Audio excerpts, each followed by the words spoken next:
নমস্কার বন্ধুরা, আজকে আমি তোমাদের তৈরি করে দেখাবো মালপোয়া। কত সুন্দর একদম ফুলকো ফুলকো মালপোয়া আমি তৈরি করছি। দেখো পদ্ধতিটা তোমাদের আমি দেখাচ্ছি। এখানে আমি 2 কাপ চালের গুঁড়ো নিয়ে নিচ্ছি। চালের গুঁড়োটা আমি ঘরেই তৈরি করেছি।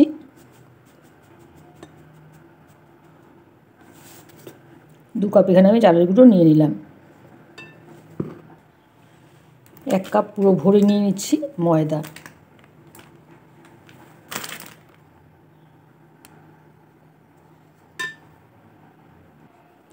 হাফ কাপ দিয়ে দিচ্ছি এখানে আমি গুঁড়ো দুধ।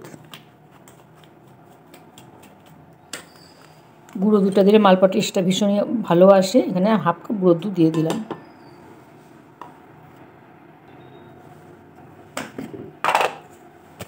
এক কাপ ভরে এখানে আমি চিনি দিয়ে দিই। এখানে আমি চিনি দিয়ে দিচ্ছি পুরো 1 কাপ ভরে।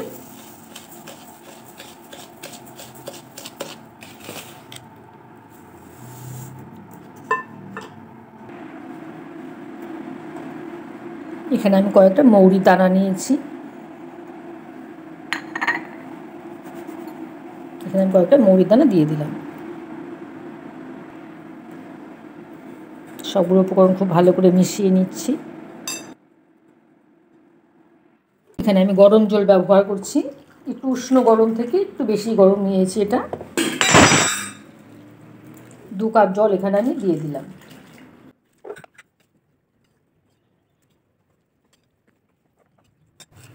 আরও হাফ কাপ জল আমি দিয়ে দিচ্ছি এখানে। ব্যাটাটা খুব বেশি ভারীও করা যাবে না, আবার একদম বেশি পাতলাও হবে না। মালপোয়ার ব্যাটার দেখো এরকম একটা ব্যাটার তৈরি করে নিতে হবে। ব্যাটাটা তৈরি করে আমি এখানে আধ ঘন্টার জন্য রেস্টে রেখে দিলাম। 30 থেকে 40 মিনিটের মতো আমি রেস্টে রাখবো। ব্যাটাটা আমি ঢেকে রেখে দিচ্ছি। 40 মিনিটের মতো ব্যাটাটাকে আমি রেস্ট দিয়েছি। দেখো ব্যাটাটা অনেকটা ঠিক হয়ে গেছে। খুব ভালো করে ব্যাটাটাকে আবার আমি একটু নাড়িয়ে নিচ্ছি।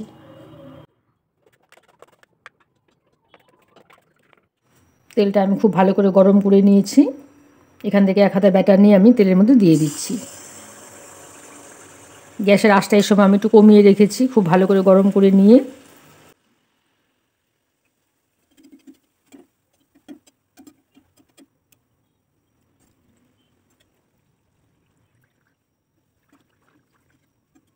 পিঠাটা দেখা একদম লুচির মতো ফুলে উঠেছে।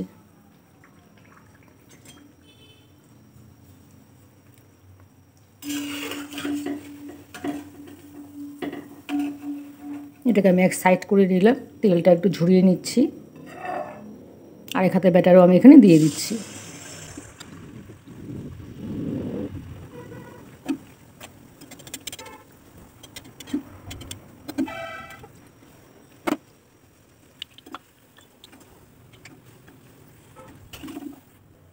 তেলটা ঝরাতে নিয়ে আমি আরেকটা পিঠাও দিয়ে দিচ্ছি।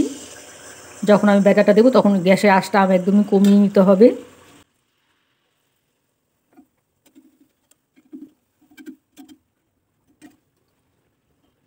একই রকমভাবে সবগুলো পিঠা আমি ভেজে নিচ্ছি।